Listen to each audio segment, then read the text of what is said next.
we're back. I'm not gonna finish playing this because it's got a lot of copyrighted content in there that lasts for more than 5 seconds, and my stream won't allow it. Like I got the stream. Like I hate when they, your stream has been blocked and it's copyrighted and it's just a black screen and shit. So yeah, I'm not gonna finish this because it's got a lot of copyrighted content in here. Again, that it's not gonna allow my stream to air for you guys. So yeah, because the last stream kind of died. The last stream had to die because, like, I mean, it's still up here. You know what I mean? It's still up here, but yeah, I'll have to take a look at this later and get back to you guys on it, on how I feel. But my grain of salt, bro. You know what I'm saying? I'm keeping this. I'm holding it near and dear to me.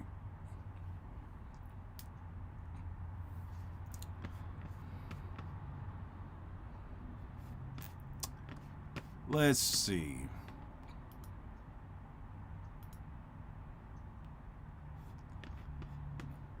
How strong is Beast Boy, Changeling? Beast Boy is probably really fucking cold. Oh, brain dump. Top 10 reason Garfield is repugnant. Really? You about to rant about a fucking cat being a cat? Name me one cat that actually gives a fuck. You can't, bro. They only care about food and their own problems. They don't even want you to pet them as much as you want to pet them. Like, when they ready to be pet, that's when you can pet them. When they don't want to be pet, nah. Like, cats literally ignore you. That shit was a new phenomenon for me growing up with dogs, and I started getting cats later on. It's like, hey, cat, like calling the cat's name, and it just don't come. It hears you, but it's like, no, I'm over here, I'm chilling, I'm good, you'll be all right. You know how many people think that, thought that they have lost their cats? You know what I mean? Just because cats ignore you on routine, and it's like, I don't know, man. I don't know what problems you could have with Garfield that actually make him, like, much more than a house cat with superpowers as a cartoon. Like, he's pretty spot on for cat behavior, bro. I don't get it.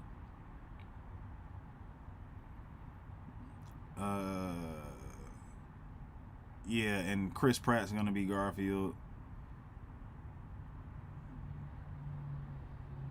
Andrew Garfield reveals his favorite Spider-Man. I think I speak for every Spider-Man fan when I say that I do not care.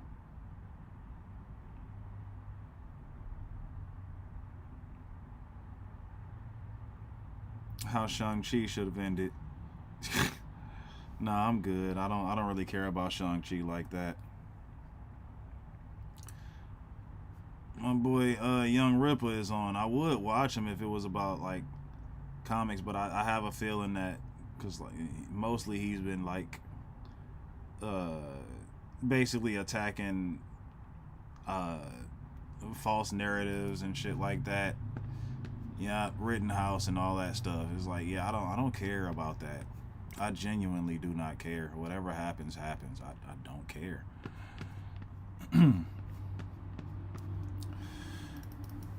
Let's see.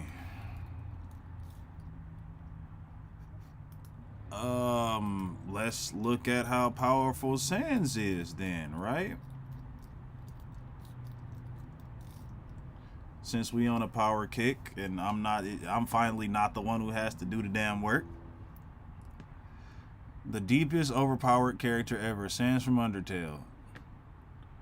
Okay, the secret power you never knew Sans had.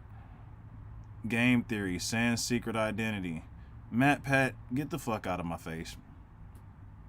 I love you, but get the fuck out of my face. You are not trustworthy in power scaling. Stick to history.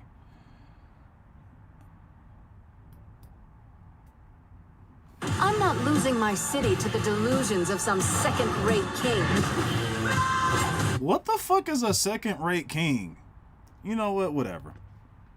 Shang-Chi in Sonic's quest to find his rings, right? Sans attacks seem to only hit the souls. Ooh, okay. Being a primarily anime-focused channel, Nux I do a Taku? series analyzing overpowered characters done right. And How am I unsubscribed? When the fuck did that happen? Oh, I'm tired of YouTube unsubscribing motherfuckers, bro. That shit wild.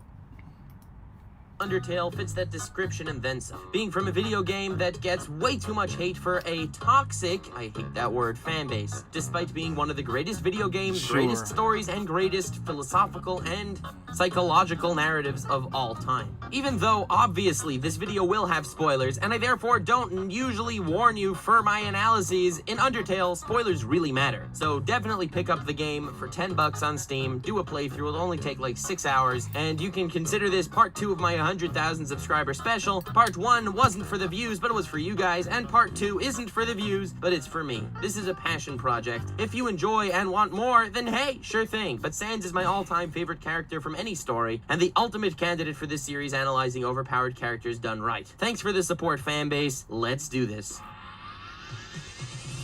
There is no correct way to play Undertale, and that's one of the game's strengths. Promoting an air of free will and independence. Literally, the true pacifist ending. Isn't that the true ending? Isn't it called the true pacifist ending for a reason? Okay. I'm gonna stop. I'm gonna stop heckling. Let's go. Making the outcome all the more potent for the individual player. However, I believe that the way to play Undertale that'll turn out to bring out the best emotional response is to play the demo, kill Toriel, meet Flowey, feel bad you killed Toriel, spare her this. Bro, I swear to God, dog. I've never stopped giving my little brother shit for that, dog. So my little brother came over, I was playing Undertale, and you know, instead of he liked to do the thing where he skipped the words in the word boxes so he can just keep playing again.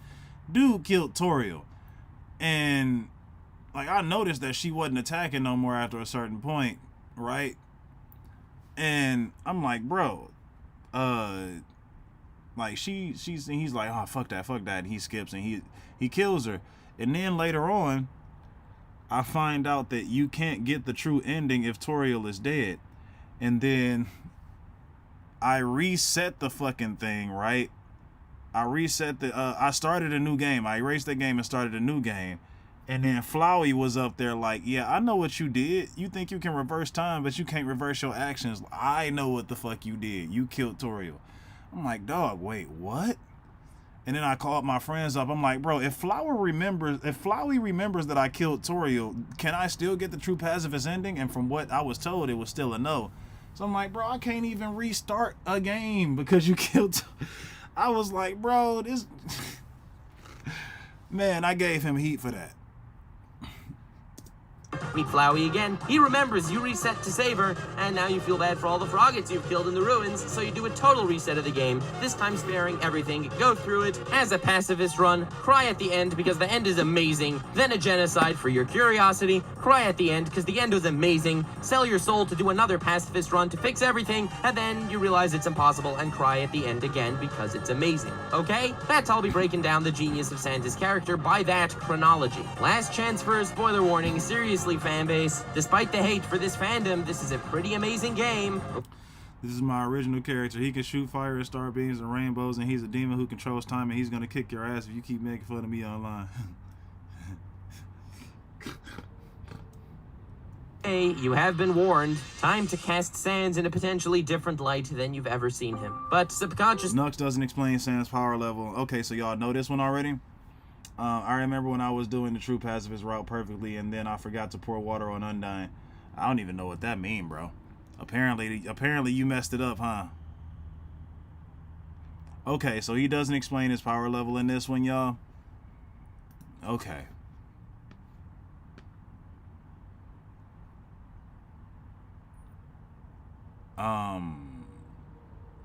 Underlab then? How strong is Sans Undertale? How powerful is Sans Undertale? Okay, let's look at these. Sans is most likely the most iconic character from Undertale and a competitor of Smash. But how strong really is... I mean, ain't he just a fucking suit? Wrong channel. But on that note, you should go subscribe to Chapter 1, Abilities. First thing first, Sans actually has the ability to teleport using what he calls shortcuts.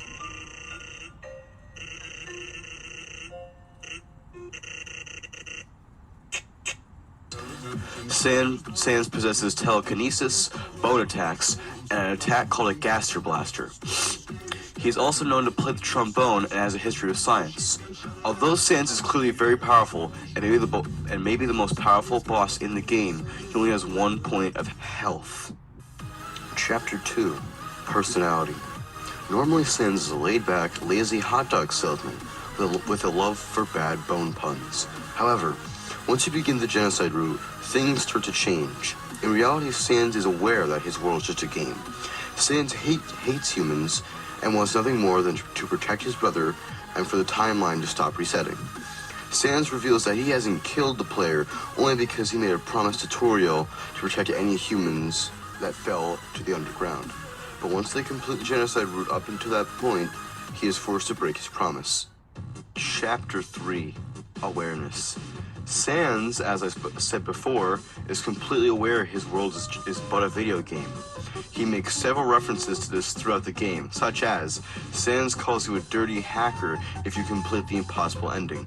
Other references, such as Sans will reject your mercy and he dodges your attacks. Chapter 4, Smash. Smash? What? Wait, pro trainer? Team Rocket?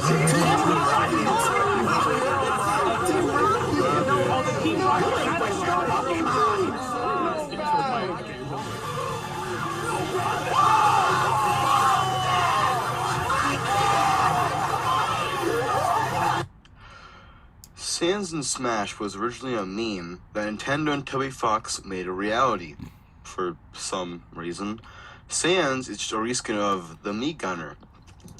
And as a main of Captain Falcon, I really hate Me Gunner. Me Gunners are kind of like cop-outs. Chapter 5, Stats. 1. Strength. Sans himself is extremely powerful and is able to take out the player quite easily. 10. Number 2. Intelligence. Sans has a background with science and is clearly able to break the fourth wall. 10. Number 3.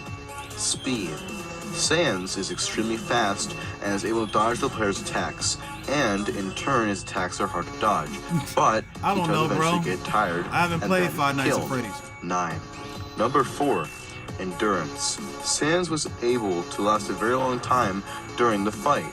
14 attacks exactly. 9. Number 5. Rank. Sans sells hot dogs, and it's not obvious he knows the king, so he gets a 1. 6. Courage.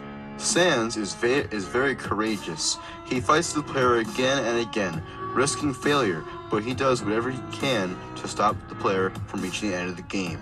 8. Number 7. Firepower. Sans has a seemingly infinite amount of firepower, as do all the characters in the game. 10.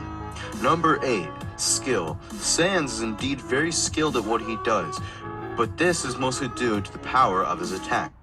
This is an explanation of his power. All right. This gonna be the last request I take, at least for today.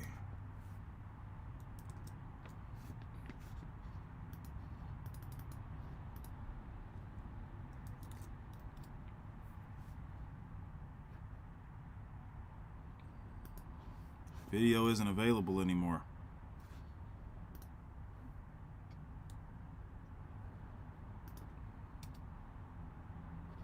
Yeah, this video doesn't exist anymore, bro.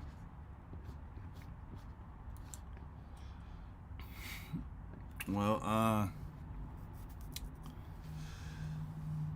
anyway, I've got a lot of writing to do for you guys today. So I might have to bring it to an early close anyway. Wished I could have talked about some more stuff with you guys, but you know, we wanted to. It was a nice change of pace. It was nothing wrong looking at Garfield and all that other stuff today. Finn the Human, Sans. Let's make sure we can get together and do something like this again in the future. And I will see you guys on the next one, alright? See you later.